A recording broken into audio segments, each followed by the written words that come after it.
inilah yang selalu dilakukan oleh para mama di sini untuk mendapatkan sumber karbohidrat.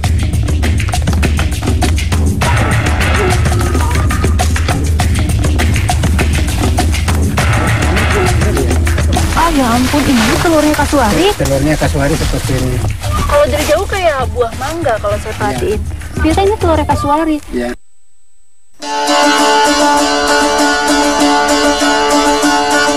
Distrik jumlah penduduk Merauke.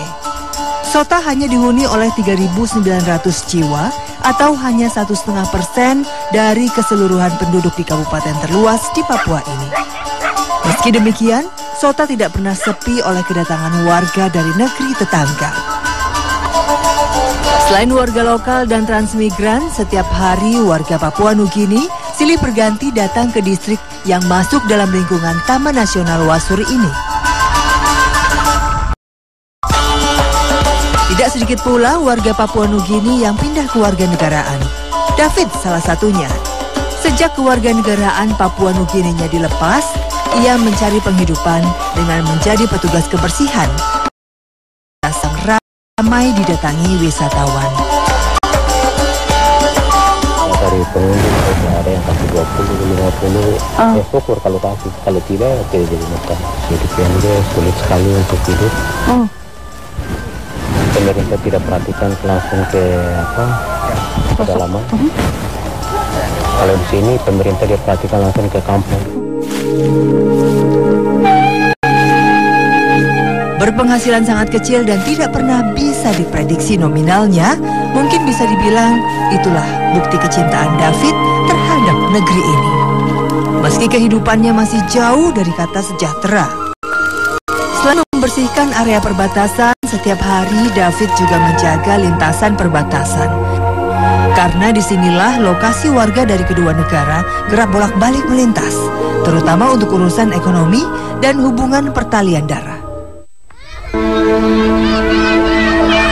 Meski berada jauh dari pusat kabupaten, Kampung Sota tidak kekurangan asupan makanan.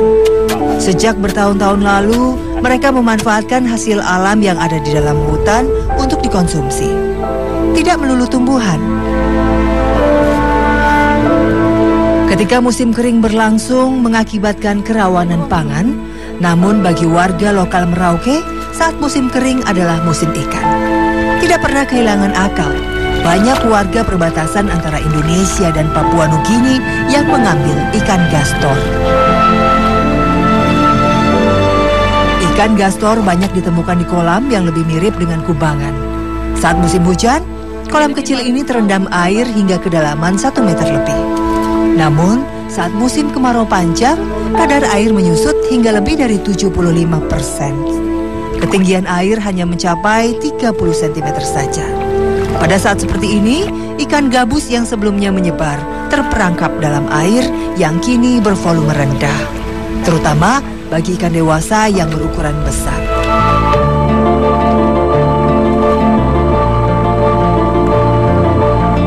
Gastor atau gabus toraja adalah salah satu fauna yang kerap berkumpul di perairan tawar Merauke. Konon dulu ikan yang masih satu jenis dengan gabus ini ditebar bibitnya di sini. Kini, masyarakat Merauke banyak yang memanfaatkan ikan gastor untuk sumber pangan.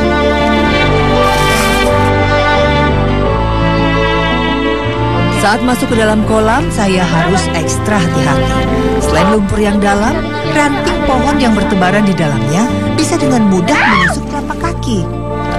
Kurkai yang terlebih dahulu datang telah membuat bendungan dengan timbunan lumpur agar ikan tetap berkumpul.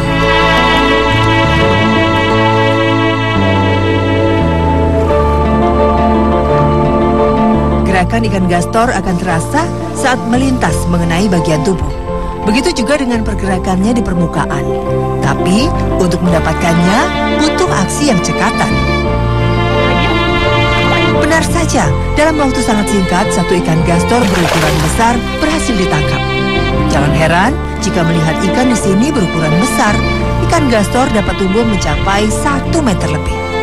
Uniknya, ikan ini dapat hidup di lingkungan yang sangat minim air. Saat musim kering tiba, mereka akan membenamkan diri ke dalam tanah, hibernasi, dan bangun kembali saat musim hujan tiba. Namun, kebiasaan ikan bersembunyi di dalam tanah hanya mampu dilakukan oleh ikan gastor kecil saja. Meski airnya rendah, untuk ukuran kubangan seperti ini, gastor dewasa masih dapat berenang bebas. Ternyata bagi pemula seperti saya, menangkap gastor bukan pekerjaan mudah. Meski harus berkotor-kotor, bagi Kurkai, mencari hasil ikan di rawa seperti ini sangat membantu menambah penghasilan keluarga. Saat musim kering bisa dibilang satu-satunya sumber keberuntungannya. Ia bisa mendapatkan banyak ikan gastor di sini. Bahkan dalam sehari, ia sanggup mengumpulkan puluhan ekor gastor yang ia angkat dari beberapa kolam. Kalau di musim kemarau gini banyak ya? Banyak. Tapi mesti jalan jauh ke hutan ya? Iya, jauh pakai motor. Itu dapat uang berapa kalau misalnya dapat 100 ekor begitu? Tergantung kilo sudah tuh. Kalau 150 kilo ya, tinggal kasih. 150 kilo dikali 4.000. Iya, 600.000. Pernah dapat 600.000 sehari? Pernah. Proses pengolahannya pun mudah. Ikan yang masih segar dibelah menjadi 2 bagian. Selanjutnya dibersihkan dari bagian dalam tubuhnya. Duri-durinya yang tajam membuat proses pengerjaan harus hati-hati. Selanjutnya, ikan direndam selama 3 hari dalam air garam. Perendaman ini agar struktur daging ikan kuat dan tahan lama. Proses pengawetan akan semakin sempurna setelah ikan ini bersih dari sisa darah yang menempel.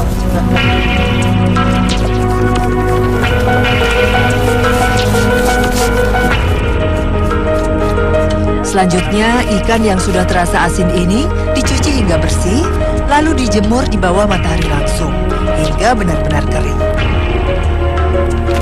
Ikan asin gastor biasa dijual di perbatasan Sota yang banyak dilintasi oleh warga Papua Nugini dan juga wisatawan. Mama, kenapa bukannya ikan yang basah itu lebih ini, ikan segar itu lebih mahal kan Mama? Iya. Kenapa pilih bikin ikan asin? Untungnya lebih kecil kan? Iya, tapi hanya mau jualnya kemana? Yang mentahnya tuh. Terus kan jauh, buat di sini kan jarang orang ini laku ikan begini.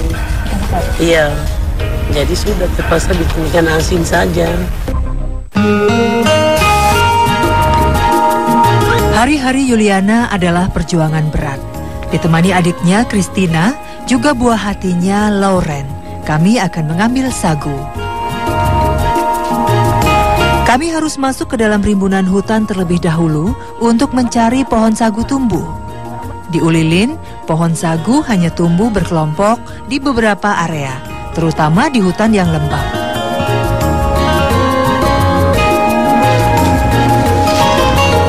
Akhirnya kami sampai di lokasi.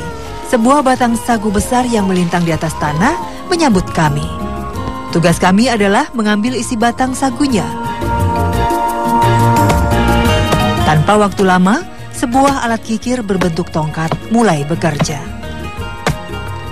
Semakin lama bekerja, rasa letih tidak mungkin lagi terelakkan. Semoga tenaga saya bisa sedikit meringankan pekerjaan Yuliana hari ini. Pelan-pelan saya mencoba memukul batang sagu agar energinya tidak cepat habis. Namun baru 10 menit bekerja, saya sudah kelelahan. Ini bukan pekerjaan yang gampang, ringan. Bukan, ini capek. Tapi memang kalau dilihat pekerjaannya memang cuma sebatas pukul-pukul aja, cuma harus pakai tenaga. Dan inilah yang selalu dilakukan oleh para mama di sini untuk mendapatkan sumber karbohidrat. Jadi kalau misalnya tidak ada beras, mereka melakukan ini, kukur sagu, pangkur sagu, baru nanti dapat sagunya untuk dimakan. Isi batang sagu yang sudah hancur dipindahkan ke proses selanjutnya, yakni pemerasan. Alat peras Yuliana sangat sederhana, terbuat dari kayu, bambu, dan rangkaian pelepah daun yang ia buat sendiri. Ia sengaja menaruhnya di samping kolam agar mudah saat mengambil air. Serutan sagu kemudian diberi air hingga basah. Kemudian sagu dipangkur atau dibelah. Sebuah pekerjaan yang bagi saya tidak mudah. Memukul sagu kembali dengan sebuah tongkat panjang. Rata nih sagunya. Serutan sagu lalu diberi air untuk diperas. Kemudian air perasannya ditampung di wadah. Setelah menunggu 1 jam, pati sagu mulai terkumpul. Bagian timur, khususnya Maluku dan Papua. Namun dimasukkan ke dalam karung untuk dibawa pulang.